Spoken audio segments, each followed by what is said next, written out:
Four teams left standing. The College Football Playoff Semifinals going down this week with Miami versus Ole Miss, Oregon versus Indiana. We will break down both of these games until we get to what the best bets are for each. Thank you for joining us. Ninja here with Josie Costigan. Welcome to the channel. Hit that thumbs up. Hit that subscribe button so you don't miss anything from an extremely busy January football schedule. Josie, we'll get right into it here. Miami versus Ole Miss on Thursday. First meeting since 1951 between these two. Friday, it was Ole Miss +3 with a total of 51.5. Now, +3.5 with a total up a point to 52.5. Most bet props for this one per BetMGM. Malachi Toney, under 67.5 receiving yards. Carson Beck, under 245.5 passing yards. And CJ Daniels, who I want to talk about in a moment, but over 36.5 receiving yards. But, Josie, the playoff so far has been some kind of statement by this Hurricanes defense. Two fantastic games so far. If Ohio State cannot stop the likes of Ruben Bain, Akeem Messidor, and even more, then how is Ole Miss? Is Trinidad Chambliss in trouble, because these two seem unstoppable, and this Ole Miss offensive line has a lot of work to do. Yeah, Chambliss is definitely facing his toughest pass rush of the season. I wouldn't say he's necessarily in trouble by default, but yeah, Ole Miss, has allowed just 18 sacks in 14 games, and Chambliss's mobility, kind of is a big reason why he's able to avoid those high pressure situations. So he can escape, the pocket and escape those plays in ways that, Ohio State's quarterbacks couldn't, with, Julian Sayin kind of looking a little young there, which he is. That's fine. That said, yeah, Bain and Messidor combining for like 7 playoff sacks, and the pressure that they apply is a real concern. I think if Miami forces the longer drives, that is when this matchup will start to tilt towards the Hurricanes. On the other side, Carson Beck, now 36-5 as an FBS starting quarterback, by the way. But he's surprised a lot of people and surprised Ohio State by making some big plays with his legs. 7 carries for 23 yards in some big spots. Do you think this could be a game against this Ole Miss defense to maybe look at betting the over on Beck's rushing yards? Yeah, it's definitely worth a look. I would also say more as like a situational play.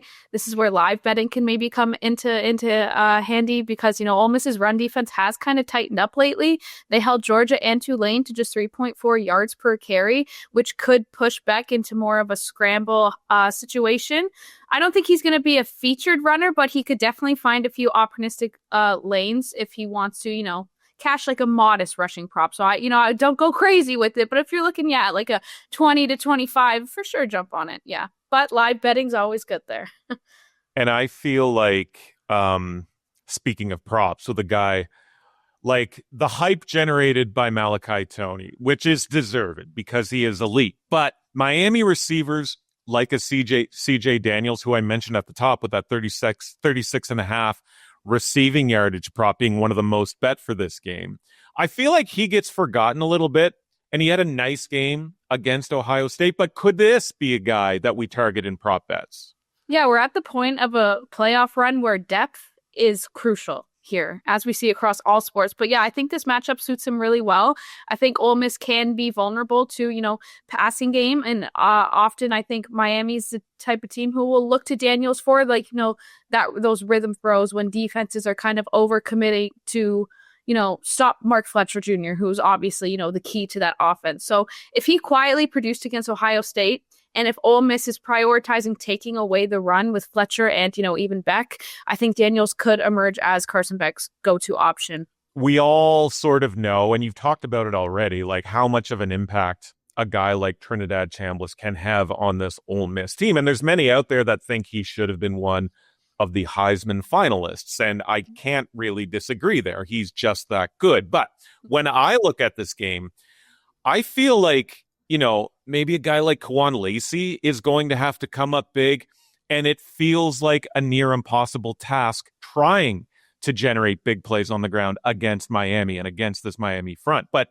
does Lacey, in your opinion, need to have, something, a big time game, a game of his life sort of performance for Ole Miss to succeed here? Do you see him able to get going against this Miami front seven? And what are your thoughts on his rushing props, because right now 80 plus minus 136, 84 plus minus 118, and 90 plus is plus 105, Josie. Ooh. Yeah, I don't know if he needs the pressure of like a career type game, but he definitely needs to matter in this matchup. I think the offense obviously still goes through Chambliss, but if Lacey can't get anything going, Miami's pass rush becomes a real problem here.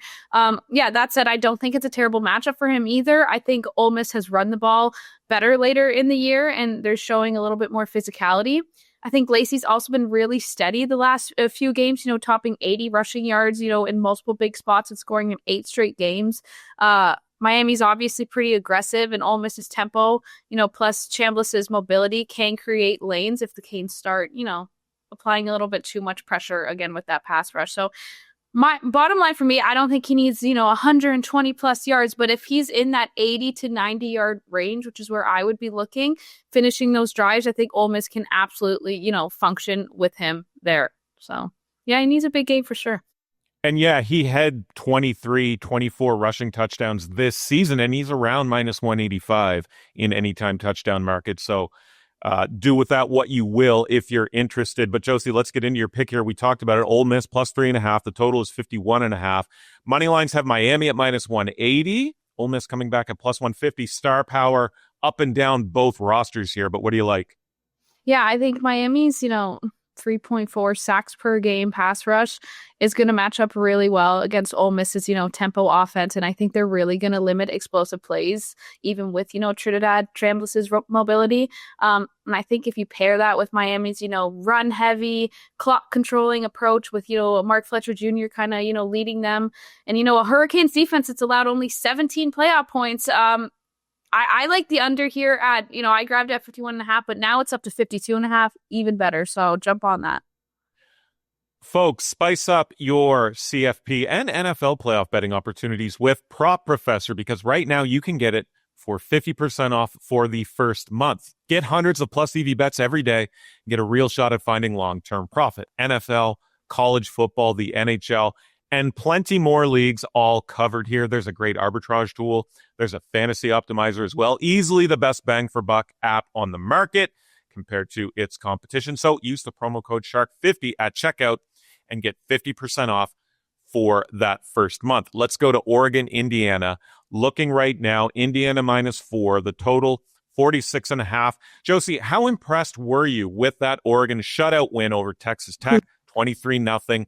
They had 4 sacks. Brandon Finney had the 2 picks. They recovered fumbles. They did everything right in that game. So you must have been impressed with the Ducks there. Yeah, I was really impressed with that defensive outing. Yeah, like you said, forcing 4 turnovers. And it was the 3rd shutout in CFP history. That's not an easy feat to accomplish. I think Oregon's secondary, and they were just excellent. The concern for me, though, is that the offense didn't really match that dominance. 64 rushing yards on 47 carries, and, a repeated run zone stops. I just think the Ducks were protected by their defense more than powered by their offense in that game. And that makes me a little hesitant going into a game with Indiana.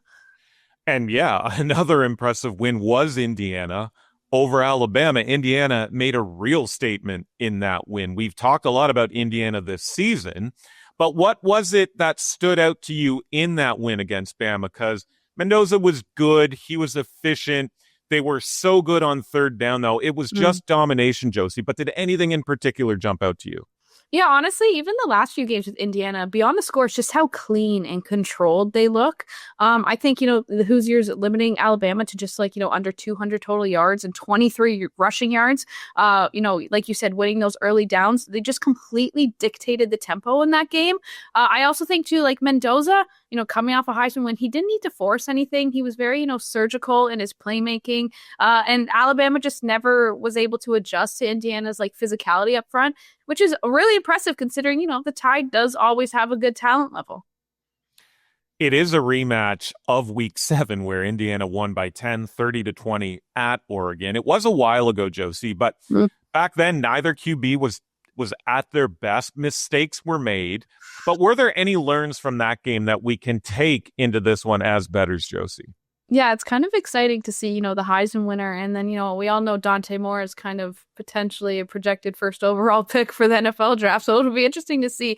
But yeah, the biggest lesson from that game was just how much Indiana's pressure altered the game. They sacked Dante Moore 6 times, forced 2 interceptions, limited Oregon to 81 rushing yards, all in Eugene, like you said. Now it's at a neutral site. So if Indiana brings that same pressure and discipline, I think Oregon's really going to have to try to win in uncomfortable ways. And again, the Hoosiers just held Alabama to 23 rushing yards, and we know Oregon, leans on their run game too. So they're going to have to step outside their comfort zone, which I would like to think they've been, practicing. If they want to stay in this game and potentially pull ahead. Indiana -4, total 46.5. The Hoosiers -185 on the money line. The Ducks coming back at +154. Interesting spot with them, like we just talked about, having faced each other. So the Ducks do have the book now. Mm-hmm. What are you betting here, Josie, though? Yeah, Indiana's defense, top 10 in yards per play. They just smothered Alabama. Already proved they can kind of disrupt Oregon's rhythm this year. And I think Oregon's defense was also struggling to run the ball. Like we said, 64 yards versus Texas Tech. Both defenses are, really top 10 in almost every area. I really do think this is going to be a grinded out game. The line scares me, 46.5. It's very low, but I have to go under 46.5 because I just see both defenses coming through here. And, yeah.